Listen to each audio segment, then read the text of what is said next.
Padre, tú eres bueno, realmente bueno. Para siempre es tu misericordia. Y en esta mañana nos regocijamos y nos gozamos en la belleza de la obra de nuestro Salvador, en la obra perfecta que Él hizo a favor nuestro allí en la cruz, oh Dios. Te damos gracias, oh Dios, porque tú realmente has sido más que misericordioso, más que bueno con nosotros, oh Dios. Nosotros hemos experimentado ese amor hermoso en Cristo Jesús. En esta mañana hemos de comenzar a ver la narrativa del Evangelio de Juan respecto a las horas finales de nuestro Señor Jesucristo, en donde Juan nos habla y nos enseña acerca de todo lo que ocurrió, de cómo el Señor fue traicionado, juzgado injustamente, eventualmente castigado, crucificado, pero eso no fue el fin, sino que vemos una tumba vacía eventualmente, porque Él resucitó. Te queremos pedir, Señor, que a través de las próximas semanas que estaremos examinando estas porciones de tu Escritura, que tú, Padre Santo, abras nuestras mentes y corazones y nos ayudes, oh Dios, a poder regocijarnos y a ver la belleza de la obra perfecta de nuestro Señor Jesús. Padre, estas cosas las rogamos, las pedimos en el poderoso nombre de tu amado Jesús. Yo me pongo en tus manos como un simple instrumento de barro. Háblanos, Señor, a través de tu palabra. En el nombre de Jesús oramos. Amén y amén. Qué bueno es el Señor. Nosotros amamos a los héroes. Aún aquellos de nosotros que quizás no nos interese mucho esas películas de hoy día de los héroes, tenemos que admitir la realidad de que nosotros amamos la idea de un héroe. Amamos la idea de una persona que llega en el momento apropiado para resolver el problema o para rescatar a aquellos que están en necesidad, que está dispuesto aún a sacrificarse a sí mismo para ayudar a aquellos que están muriendo o perdiéndose. Nos gustan esas historias. Y la historia de la humanidad realmente está llena de cuentos e historias como esas. Sí, hoy día tenemos cosas modernas, ¿verdad? Héroes modernos como los Superman y los Batman y lo demás. Pero si usted se va a través de la historia antigua de la humanidad, usted va a darse cuenta que desde los tiempos antiguos el hombre ha estado inventando, haciendo historias respecto a hombres o a mujeres, personajes ficticios que son conocidos por su fuerza o por su valor o por las grandes obras que ellos hicieron para ayudar al pueblo, pelear en contra de los malvados, rescatar a los necesitados, etcétera, etcétera. Tenemos personas como Hércules, por ejemplo, que es conocido por su fuerza. Aquiles, que fue conocido como un hombre de guerra. Quizás has escuchado historias del rey Arturo y cómo él hizo grandes obras en el reino británico, etcétera, etcétera. Nos transportamos a la época moderna y tenemos también historias así como esas. Nos inventamos personajes ficticios, los cuales hacen grandes obras o tienen superpoderes. ¿Qué niño no creció queriendo volar como Superman? O correr tan rápido como Flash. O tener la astucia de Batman. Todos nosotros tenemos que admitir que a un grado u otro, la idea de un héroe nos llama la atención. Y amamos esas historias. Amamos esas historias. La cosa que todos estos personajes tienen en común es que ellos pueden hacer y alcanzar lo que nosotros no podemos hacer y alcanzar. Ellos tienen la capacidad para hacer lo que nosotros no podemos hacer. Y por eso es que los amamos tanto. Porque quizás nos vemos a nosotros mismos en ellos, nos proyectamos. Como dije, ¿qué niño no ha soñado en alguna ocasión en poder volar como Superman o tener la fuerza de él? ¿Qué niño no ha soñado con poder ser un superhéroe? Creamos estas figuras en nuestra imaginación y nos proyectamos en ellas porque ellos hacen lo que nosotros no podemos hacer. Tienen el poder para poder vencer nuestros más grandes miedos, para vencer a nuestros peores enemigos para alcanzar nuestros más grandes sueños. El problema con cada uno de estos, los modernos o los antiguos, es que son simplemente personajes ficticios. Quizás sean buenos para entretenernos, pero en realidad ellos no pueden hacer nada para realmente ayudarnos. Ellos no pueden salvarnos de ninguna manera. Sin embargo, nosotros tenemos a una persona histórica, una figura histórica que hizo lo imposible por nosotros y que realmente ha conquistado a nuestro favor. Ustedes saben quién es, ¿verdad? No tengo que quizás explicarlo mucho. Miren, el problema del hombre no era la pobreza. Por eso es que Dios no envió a un rey rico que viniera a darle dinero a todo el mundo. El problema del hombre no era que necesitaba ser liberado de algún imperio malvado, de algún dictador. Por eso fue que Dios no envió a un rey que viniera a conquistar con su ejército. Es más, Jesús dijo, mi reino no es de este mundo. El problema del hombre, realmente lo que condena al hombre es el pecado. Y por tal razón Dios envió a su Hijo para tratar con él, para conquistarlo y para vencerlo de una vez y para siempre. Así que en esencia podemos decir que Jesucristo es nuestro verdadero héroe. No es una figura de la imaginación, no es un personaje ficticio, sino es un personaje histórico. Él realmente vino, Él se dio a sí mismo, Él se entregó, Él tomó nuestro lugar para hacer lo que nosotros no podíamos hacer, para conquistar lo que nosotros no podíamos conquistar, para alcanzar lo que nosotros no podíamos alcanzar. Ese es nuestro Señor Jesús. Y en las próximas semanas nosotros estaremos observando, literalmente delante de nuestros ojos, se estará desarrollando la historia, por así decirlo, del clímax de la vida de Jesús. Llegamos literalmente al final de su vida. Todo lo que hemos visto hasta ahora a través de los últimos 3 años ha sido, mi amado hermano, es como una construcción, ha ido elaborándose poco a poco para llegar específicamente a este momento en que nos encontramos. Es interesante que el ministerio de Jesucristo duró aproximadamente de 3 a 3 años y medio, y a nosotros nos ha tomado 3 años cubrir la vida de Jesús para llegar ahora aquí, a la etapa final de su vida, al momento en el cual Él haría el sacrificio heroico más grande que alguien ha hecho, el sacrificio de entregarse a sí mismo. Y vamos a ver entonces, comenzando en esta mañana y por las próximas semanas, paso a paso, minuto a minuto, cómo toda la historia va tomando lugar y cómo nuestro Señor y nuestro Salvador va de orar por sus discípulos a ser clavado en una cruz. Pero no solamente clavado en una cruz, sino que nos acercaremos junto con Juan y con Pedro y entraremos a la tumba vacía y veremos que el Señor resucitó.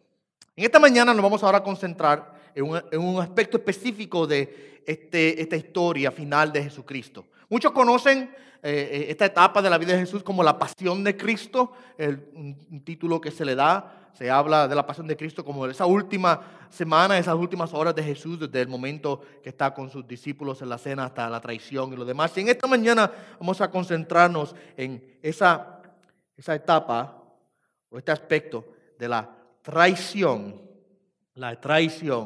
del Señor Jesús. Y quisiera que nosotros consideramos varias cosas respecto a esto. Nosotros sabemos quién es el traidor. Esto no es una historia nueva para nosotros. Ya se nos ha dicho. Es una sorpresa. Ya he dicho ese de paso, aún Juan ya lo ha dicho anteriormente. En el capítulo 6, versos 70 y 71 de Juan dijo lo siguiente, escribió lo siguiente. Jesús les respondió, no os escogí yo a vosotros los 12, y sin embargo uno de vosotros es un diablo. Y él se refería a Judas, aquí Juan dándonos una nota aclaratoria de quién está hablando Jesús. Él se refería a Judas, hijo de Simón Iscariote, porque uno de los 12, le iba a entregar. Si usted salta al capítulo número 12, verso número 4, una vez más, Juan lo repite. Y Judas Iscariote, uno de sus discípulos, el que le iba a entregar.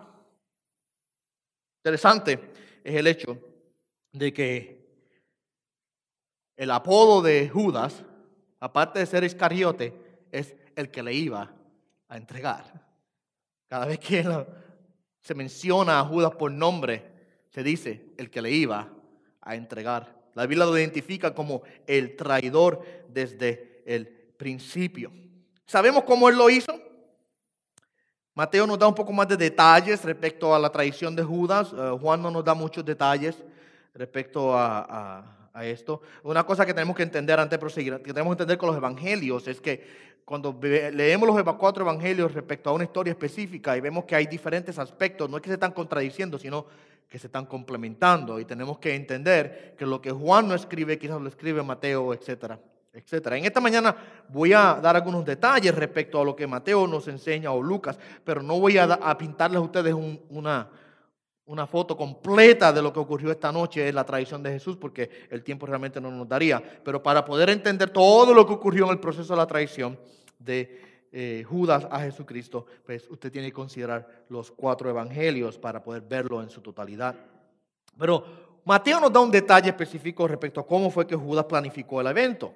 Mateo 26, capítulo 14 al 16, dice: entonces uno de los 12, llamado Judas Iscariote, fue a los principales sacerdotes y dijo: ¿qué estáis dispuestos para darme para que yo os lo entregue? Y ellos le pesaron 30 piezas de plata, y desde entonces buscaba una oportunidad para entregarle. Judas planificó todo el evento.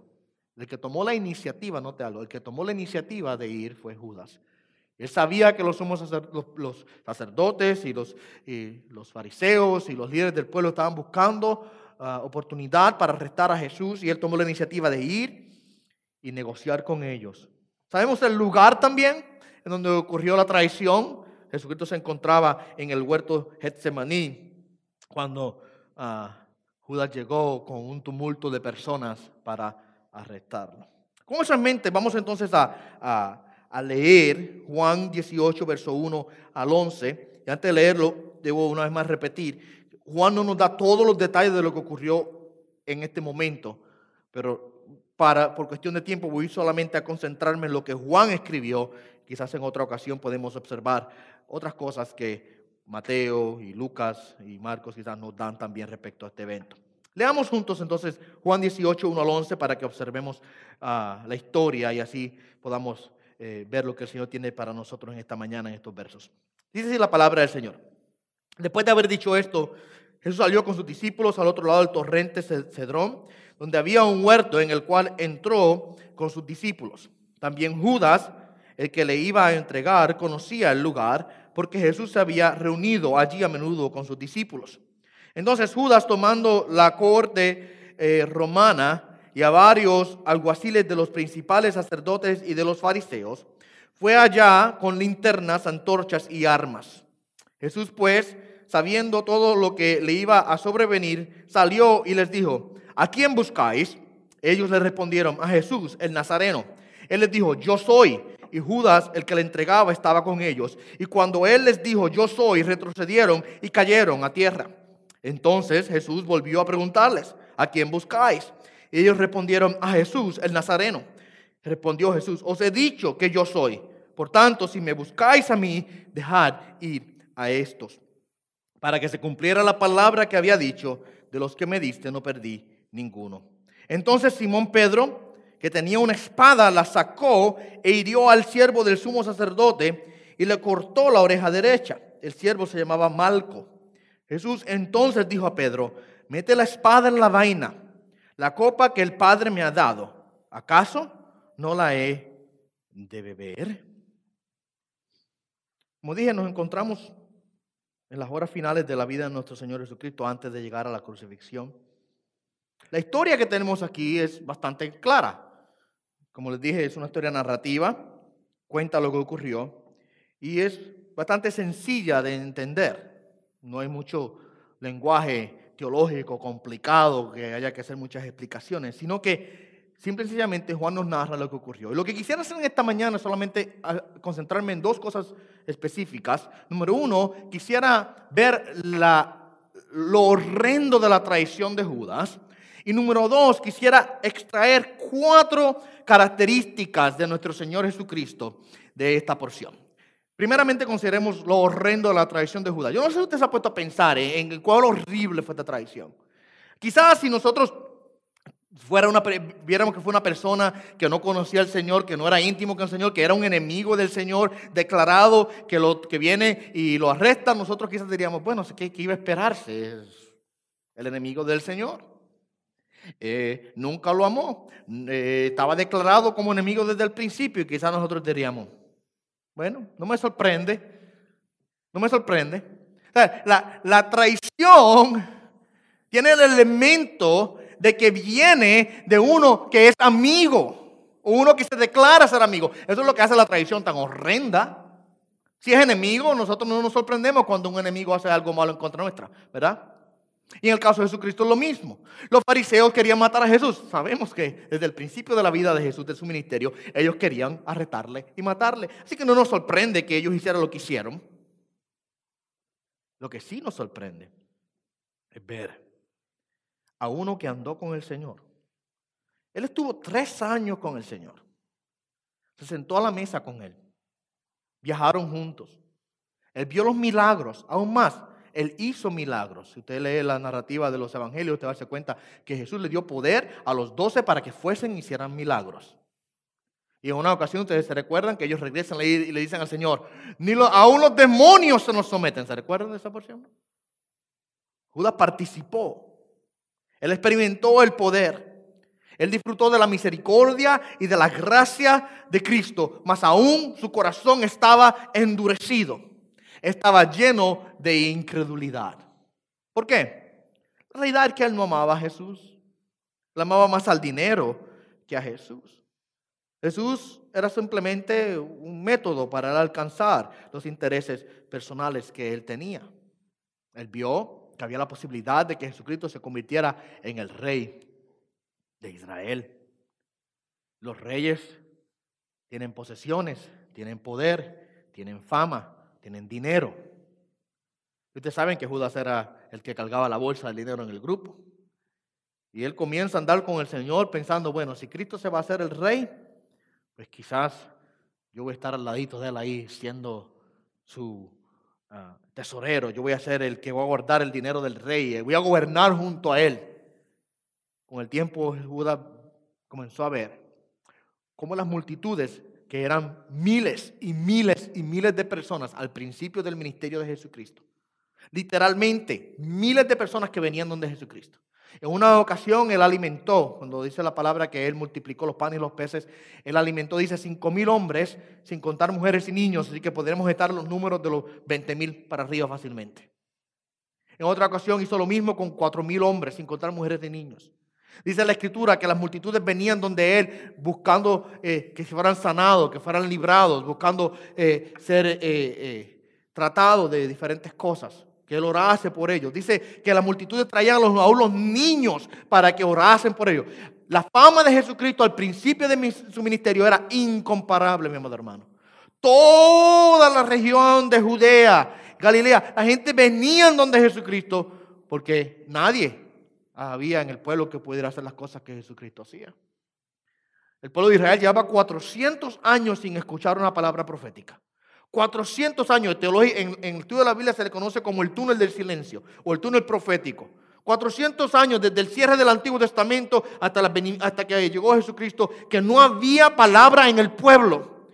En medio de todo eso, aparece Juan el Bautista primero como profeta. Se hizo famoso Juan, pero luego de Juan inmediatamente viene Jesucristo. Él abrió el camino, Jesucristo llega y la fama de Juan inmediatamente descendió y se hizo pequeña hasta que Jesucristo fue elevado y se cumplió lo que Juan mismo dijo: es necesario que Él aumente y que yo disminuya. Cristo queda en la escena y la fama de Él cubrió toda aquella región. La gente venía de lejos buscando a este que se decía que sanaba a los enfermos, que hacía a los ciegos ver, que hacía a los cojos andar, a los leprosos los limpiaba. Quizás Judas vio todo esto y dijo: esto va por buen camino. Pero poco a poco esas multitudes fueron reduciéndose. Poco a poco esos números comenzaron a caer. ¿Cuándo? Cuando Jesucristo comenzó a enseñar. Sí, la gente siempre quería los milagros, la gente siempre quería los panes y los peces, la gente siempre quería el beneficio de Jesús. Lo que ellos no querían eran las palabras de Jesús. Si todos aman a un Jesús mudo, pero el Jesús que abre su boca, habla y enseña, a mucha gente le cae muy, muy pesado. Las multitudes comenzaron a irse.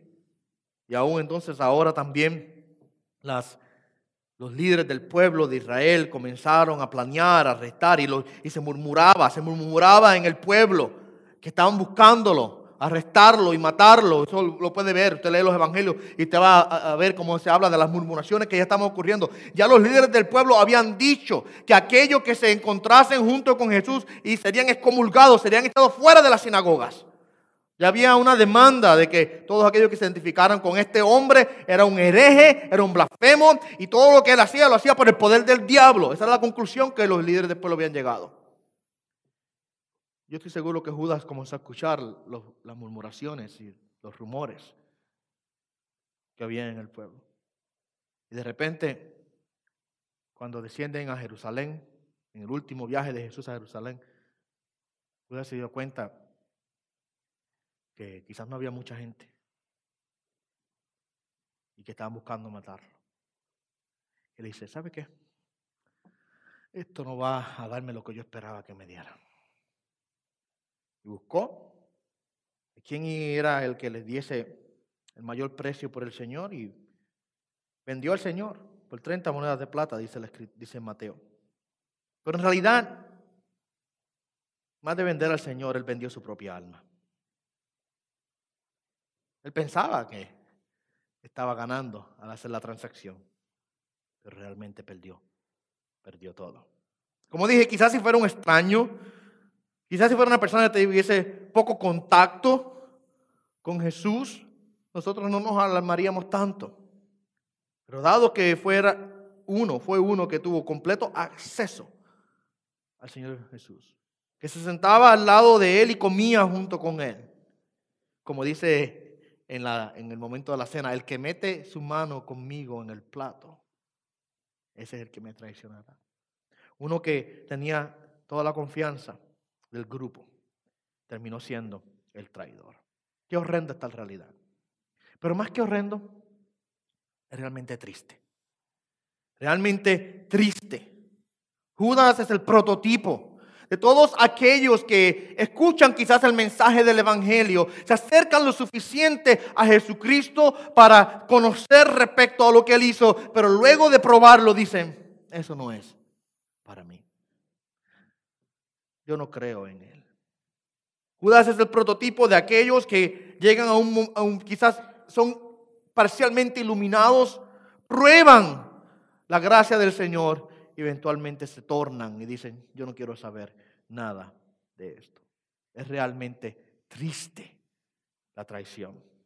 Mira cómo Jesucristo lo pinta en Mateo 26-24.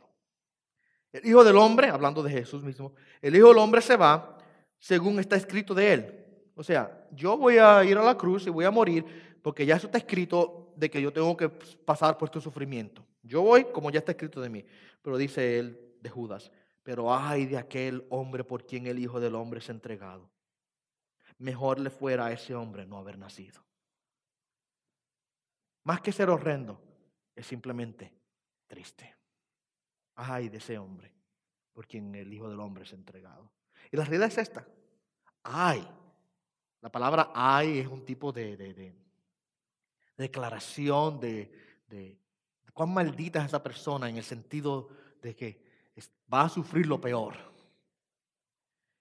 No solamente Judas, pero todos aquellos que se acercan a Jesús y terminan haciendo como Judas, también la misma realidad se les aplica. Ay de aquel que se acerca al Señor y sale corriendo. Eso es lo primero que quería que observásemos. Lo horrendo, lo feo y lo triste de la traición de Judas. Lo otro que quiero que observamos, la segunda cosa. Hay 4 aspectos de Jesús, 4 características que quiero que observemos en esta mañana respecto a Jesucristo en esta narrativa que acabamos de leer. Vamos a ir a través de ella. La primera es Jesús, es la valentía de Jesús. Vamos a ver la valentía de Jesús. Los primeros 4 versos bíblicos nos dice que Jesucristo estaba orando al otro lado del torrente de Cedrón, donde había un huerto, y sabemos cuál es el nombre del huerto. Judas, pero Juan no nos da el nombre del huerto. Los otros evangelios sí nos hablan respecto a que se llama el huerto de Getsemaní. Y estaba eso más o menos al lado este del templo, y había este huerto allí. Era un huerto de olivos, por eso se conoce como el monte de los olivos, donde estaba el huerto de Getsemaní. Y la palabra Getsemaní literalmente quiere decir un lugar donde se exprimen las olivos, como decimos nosotros, las aceitunas. Y probablemente habla de que había allí en aquel lugar algún tipo de lugar donde las aceitunas o los olivos eran exprimidos. Usted sabe que ellos sacan aceite de la oliva. Y había allí tal lugar. Allí Jesucristo iba corrientemente con los discípulos. Era un lugar preferido de él para pasar tiempo con los discípulos, quizás en enseñanza o en oración. Nos dice que el verso número 2, también Judas, el que le iba a entregar, conocía el lugar porque Jesús se había reunido allí con ellos a menudo con sus discípulos. Era un lugar corriente. Judas entonces sabía dónde estaba el Señor porque era el lugar donde Jesucristo quizás prefería estar constantemente con los discípulos. Probablemente era un lugar apartado, era en las afueras de la ciudad, en las afueras del templo, y por lo general en las horas de la noche quizás no había nadie en aquel lugar, quizás ellos eran los únicos que estaban allí. Y era un lugar que a Jesucristo le gustaba estar en aquel lugar. Ahora, Judas se acerca con la corte romana. No dice cuántos soldados eran, pero probablemente podrían haber sido varios cientos de soldados de la corte romana. Se acercó con los alguaciles de los principales sacerdotes y fariseos. No nos dice cuántos eran, pero probablemente el número era bastante alto. Era un tumulto, era un grupo grande de personas que llegó a aquel lugar. Y llegaron con linternas, pero era de noche, así que necesitaban poder ver. Llegaron con antorchas y llegaron con armas. Por supuesto, los soldados cargaban sus escudos, cargaban sus espadas, cargaban sus lanzas, etcétera, etcétera. Y Jesucristo sabía de antemano, si usted lee los otros evangelios, que nos dice que Jesucristo pasó estas horas allí orando, ¿se recuerdan? Y le dijo a los discípulos, vengan, oren conmigo, y ellos se dormían, y oren conmigo, y ellos se dormían. Y después en el último intento le dice, ya el que me voy a entregar ya viene, ya se acerca, vengamos, vamos. Jesús ya sabía lo que iba a ocurrir. Y él sabiendo, mira lo que dice el verso 4, Jesús sabiendo todo lo que iba a sobrevenir, esto habla de su omnisciencia, él conocía, salió y les dijo, ¿a quién buscáis? Esto refleja la valentía de nuestro Señor Jesucristo. ¿Por qué? Porque muchos de nosotros, si sabemos que nos vienen a buscar, probablemente, ¿qué haríamos? Nos escondemos. Si sabemos que vienen a buscarnos y que es un grupo de 200, 300, 400 soldados con espada, con lanza, con escudo, antorcha, palos y cuantas cosas, y sabemos que vienen específicamente a arrestarnos, pocos de nosotros nos quedaríamos ahí. Es más, quisiera sugerir que yo creo que todos nosotros daríamos media vuelta y nos vamos a esconder. En Puerto Rico tenemos un refrán que dice, patita, ¿para qué te quiero? Vamos a correr, a esconderme. No quiero estar aquí. Mas, sin embargo, nuestro Señor Jesús no tuvo tal intención. El Señor no tenía la intención de esconderse o huir. Pastor John MacArthur dice, en cambio, con majestuosa calma, dominio absoluto y valor supremo, Jesús, conociendo todas las cosas que venían sobre él, salió del jardín y se encontró con los que vinieron a arrestarlo. Él sabía su misión.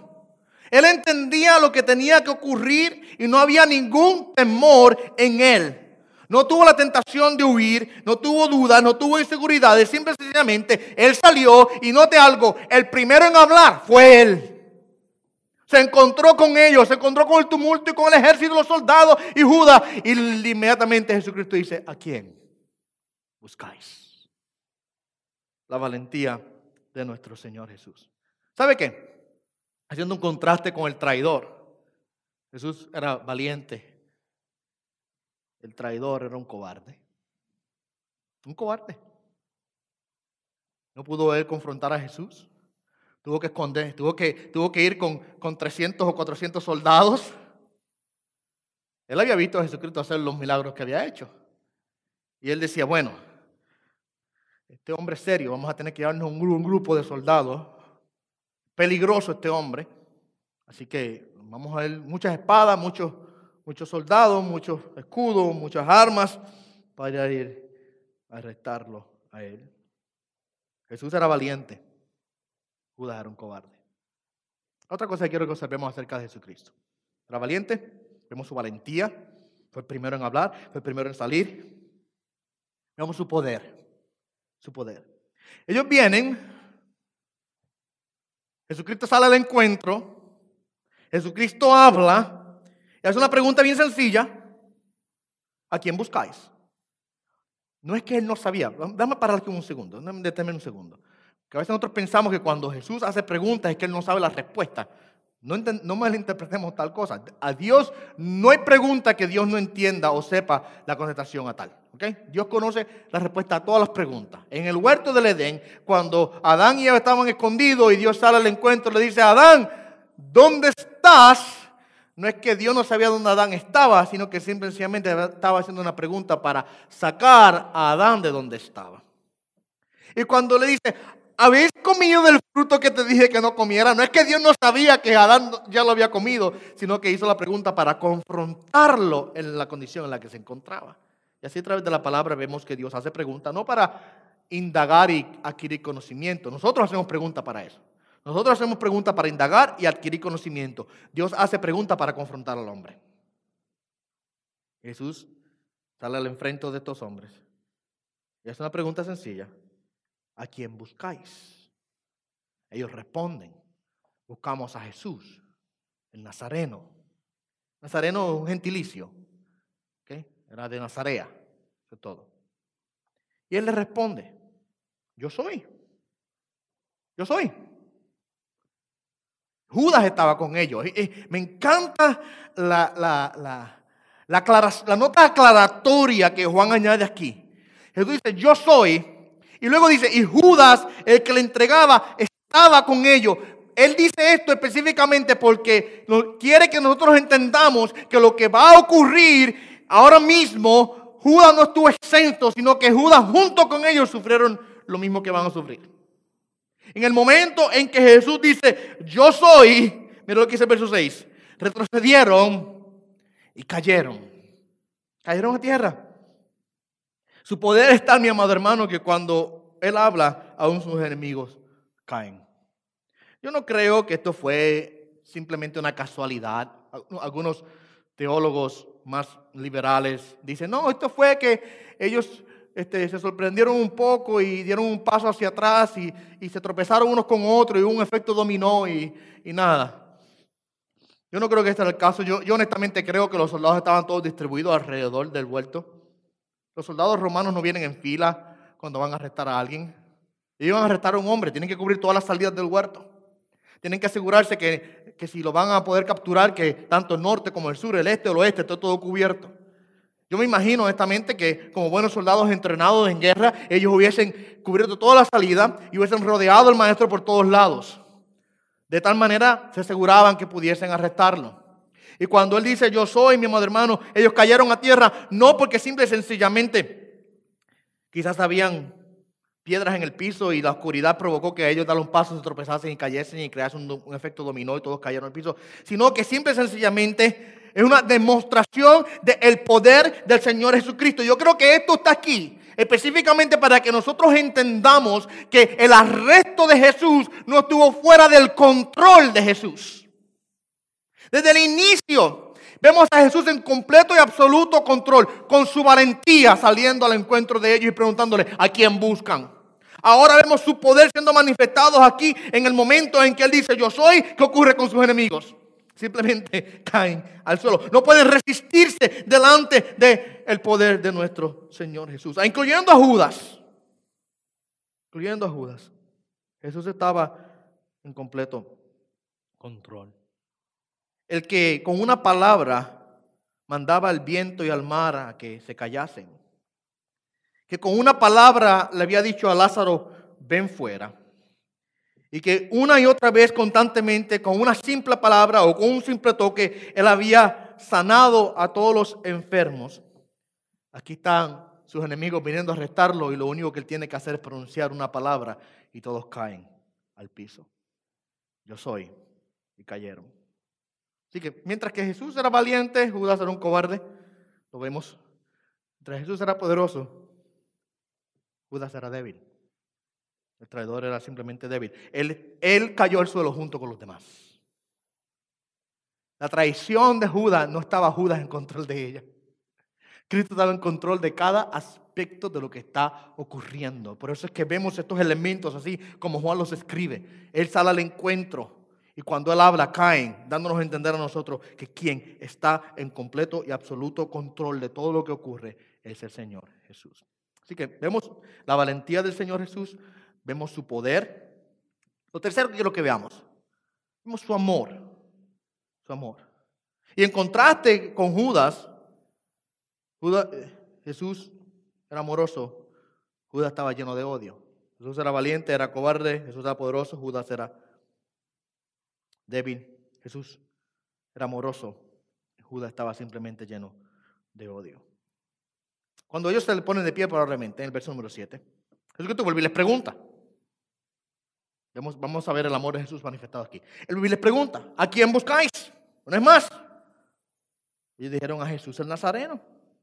Verso 8 dice, entonces Jesús le responde, os he dicho que yo soy. Yo soy el que ustedes buscan. Y aquí viene la demostración del amor de Jesucristo. Y si me buscáis a mí, dejad ir a estos. ¿Quiénes son los estos? Los 11 que quedaban allí, los discípulos que estaban junto con él. Soy yo, es a mí el que ustedes buscan. Déjenlo ir a ellos. Él sabía y él entendía que sus discípulos todavía no estaban listos para sufrir por el Evangelio. Todavía ellos no habían recibido el poder a través del Espíritu Santo para poder ser mártires del Evangelio. Eventualmente sí, eventualmente cada uno de ellos morirían por la causa del Evangelio, pero en ese momento él tenía que guardarlos y tenía que protegerlos. En ese momento él tenía que guardarlos de la persecución y de la aflicción. ¿Y qué es lo que él hace? Es una demostración del amor que él tiene por ellos. Le dice a los que vienen al tumulto, no sabemos, como dije, 300, 400 personas quizás vienen, le dice, yo soy el que ustedes buscan, déjenlo ir. Ellos no tienen nada que ver con esto. Pero más que una petición, yo creo que honestamente es una ordenanza.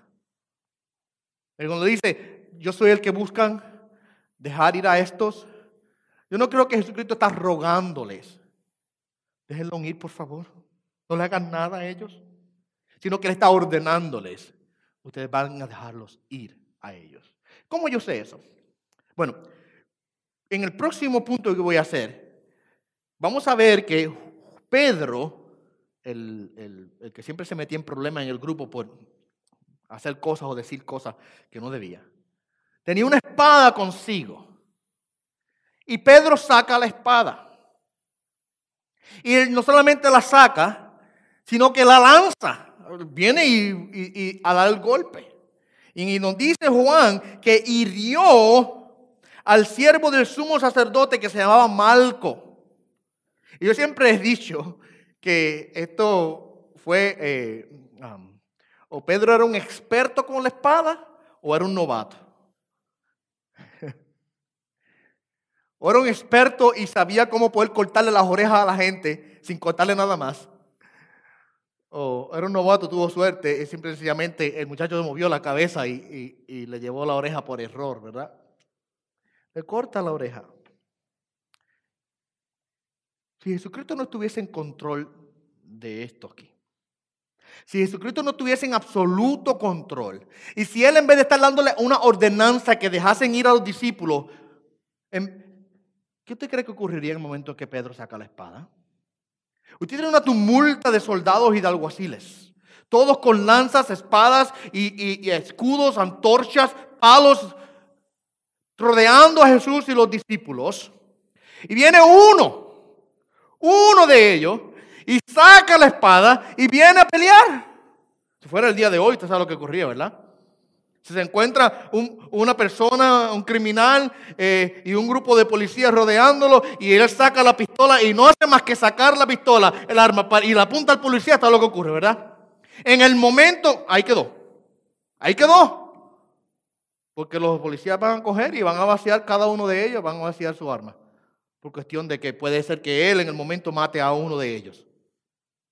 ¿Usted cree que hubiese sido la respuesta en cualquier otro momento? ¿Cuál usted cree que hubiese sido la respuesta en cualquier otro momento? Si fuera cualquier otra persona que va a ser arrestada y viene uno de los que va a ser arrestado, saca la espada y la lanza para cortar la cabeza a alguien. ¿Hubiesen todos quedado muertos en aquel momento? Hubiesen estado los palos y los escudos y las espadas y las lanzas y todas esas cosas encima de ellos en cuestión de segundos. Pero note algo. Pedro viene y saca la espada, corta la oreja y no hay absolutamente ninguna respuesta del tumulto de la multitud que vino a arrestar al Señor. Jesús estaba en completo y absoluto control de lo que estaba ocurriendo en aquel lugar. Y no solamente eso, sino que protegió a sus discípulos. Y por eso cuando él dice, dejad, yo soy el que ustedes buscan, déjenlo ir a ellos. Una vez más digo, yo creo que está dándole simplemente una ordenanza, diciéndole, los van a dejar ir, no los van a tocar. Él está guardándolo, está protegiéndolo. ¿Por qué? Porque ya él había dicho esto. Ya él había prometido que iban a estar protegidos. En el verso número 12 del capítulo 17 dice, cuando estaba con ellos los guardaba en tu nombre, el nombre que tú me diste, y los guardé y ninguno se perdió excepto el hijo de perdición para que la escritura se cumpliera. Y ninguno se perdió. Ninguno sufrió daño. Todos fueron guardados y protegidos. Por eso cuando regresamos ahí al verso número 9, dice que Jesucristo, en el verso 8 Jesucristo dice, yo soy, dejar ir buscar a estos, dejarlos ir a estos. Verso 9 dice, para que se cumpliera la palabra que había dicho, de los que me diste, no perdí ninguno. Así que vemos el amor de Jesucristo manifestado por sus discípulos, protegiéndolos a ellos. Jesucristo era valiente, haciendo el contraste con Judas, era un cobarde. Jesucristo era poderoso, Judas contrastado era débil. Jesucristo era amoroso, el contraste de Judas que estaba lleno de odio. Él odiaba al Señor Jesús, por eso fue que lo entregó. Él no amaba a Jesús, él odiaba a Jesús. Por eso fue y lo traicionó. Y para cerrar ya, Jesús era obediente. Jesús era obediente. Vemos la obediencia de Jesús en los últimos dos versos bíblicos y por supuesto en contraste, el traidor era un desobediente. ¿Okay? Mira lo que dice. Después que Pedro le corta la oreja al siervo del sumo sacerdote. Juan no incluye la sanidad de la oreja. Juan omite eso. Dentro de los propósitos de Juan, él no incluyó eso. Si vamos a otros evangelios, vamos a ver cómo es que dice que después que Pedro le corta la oreja al siervo, Jesús viene y sana la oreja. Y aunque Juan no lo incluye, tengo que hacer un comentario respecto a eso. Es la dureza del corazón incrédulo, que aún viendo el milagro delante de sus ojos, viendo que la oreja probablemente estaba guindando en el piso, Jesucristo viene y lo sana. Y aún viendo el milagro, ellos no retroceden y dicen, párate, ¿quién es este hombre? ¿Qué milagro es ese que él acaba de hacer? Sino que proceden a arrestarlo y a llevarlo delante de la corte. Es la dureza del corazón incrédulo. No importa cuánta evidencia, yo lo he dicho a ustedes esto una y otra vez, no importa cuánta evidencia usted le dé al incrédulo, nunca va a creer. Porque él no cree por la falta de evidencia, él no cree por la dureza del corazón. ¿Okay? Puede dar 100, 1000, 1.000.000 de evidencias, nunca va a creer. Nunca va a creer. Es el corazón duro que no lo deja creer. Y es por eso que la Escritura dice que para nosotros creer tenemos que ser ¿qué? Transformado. El corazón de piedra tiene que ser quitado y un corazón de carne puesto en su lugar. Ahora, ¿cómo vemos la obediencia de Jesucristo manifestada aquí? Después que Pedro hace lo que hace y Jesús le sana la oreja, Jesús le habla a Pedro, el verso número 11, dice, Jesús entonces dijo a Pedro, mete la espada en la vaina. Aquí viene la oración que demuestra la obediencia de Jesucristo. La copa que el Padre me ha dado, ¿acaso no la he de beber? ¿Qué quiere decir eso? La copa que el Padre me ha dado. Está hablando aquí de la copa de la ira divina que Jesucristo tomaría.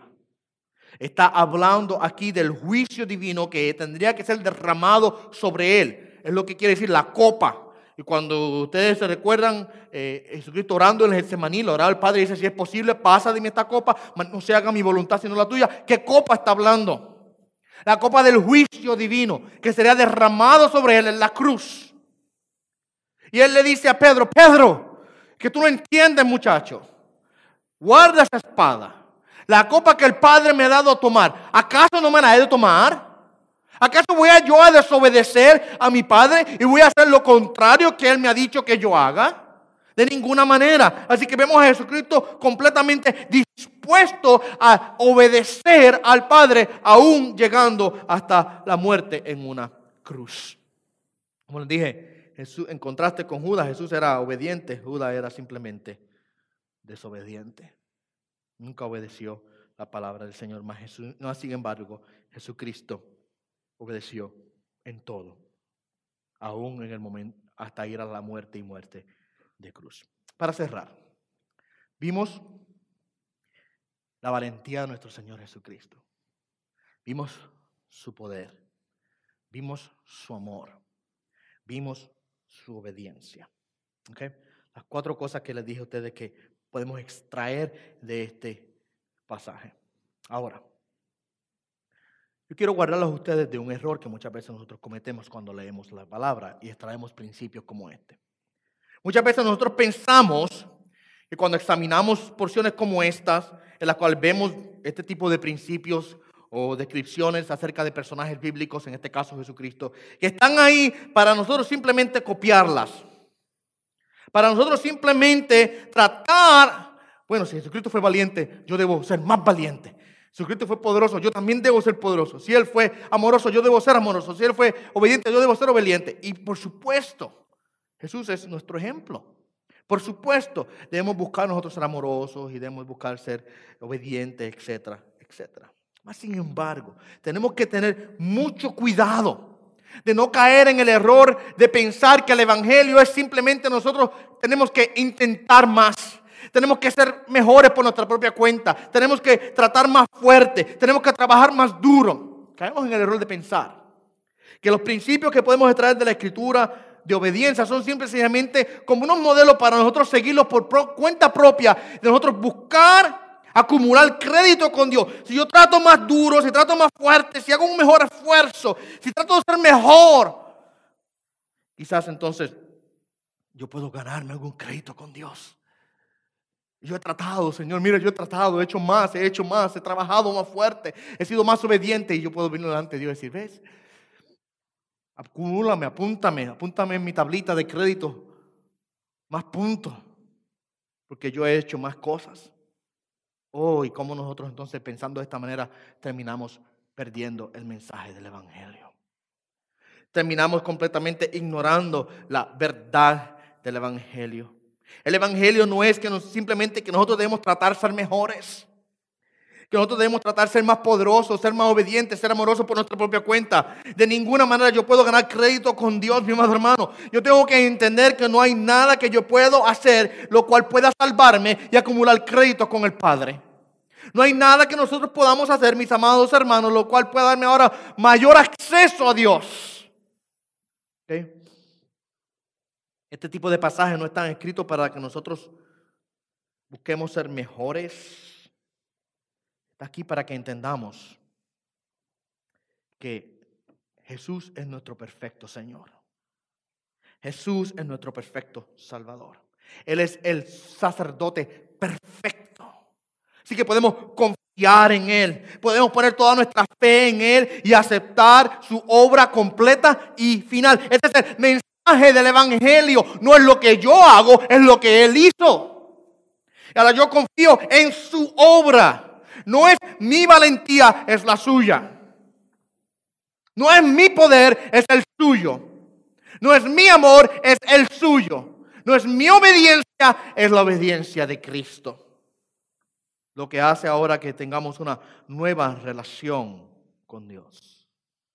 No cometamos el error de pensar que este tipo de pasajes están aquí como modelos morales, simplemente.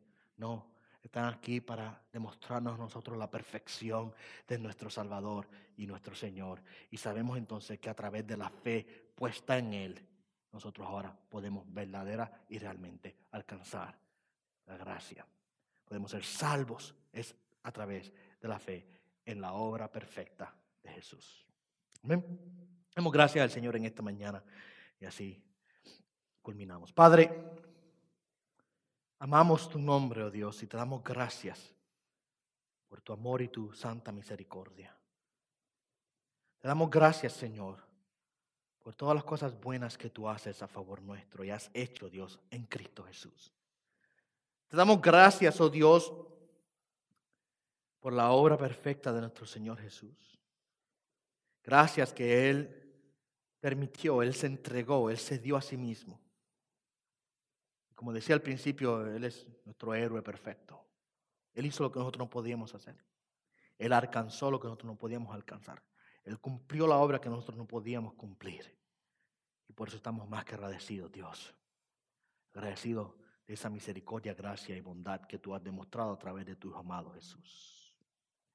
Padre, solamente queremos rogarte y pedirte que nos ayudes a siempre ser hijos obedientes a ti y que cada día podamos confiar más y más en esa obra perfecta de Jesús. Que cada día dependamos completamente de Él, que dependamos de su obra en la cruz, dependamos de su sacrificio, dependamos de su entrega total. Señor, y si alguno en medio nuestro o alguno, Dios, que escuchará este mensaje en el futuro, o alguno en esta congregación aún, Señor, está como Judas andando cerca de Jesús, pero no siendo un verdadero discípulo. Te rogamos por tu misericordia y tu gracia que lo alcance y transforme ese corazón completa y perfectamente, Dios, para que pueda pasar de ser un Judas a ser un verdadero discípulo tuyo, Dios. Padre, estas cosas las pedimos por tu gracia en el nombre de tu Hijo amado Jesús. Amén y amén.